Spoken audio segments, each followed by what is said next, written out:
Allah, who is the most merciful.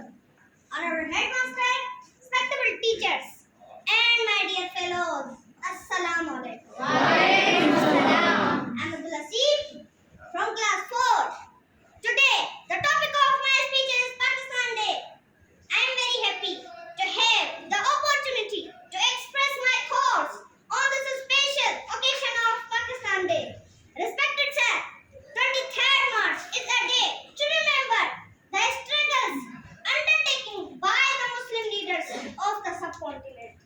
Respected sir, Pakistan Day is observed on 23rd March every year. It is an important day in the history of Pakistan. Respected sir, Pakistan resolution passed in Midtoe Park of Lahore on 23rd March 1940.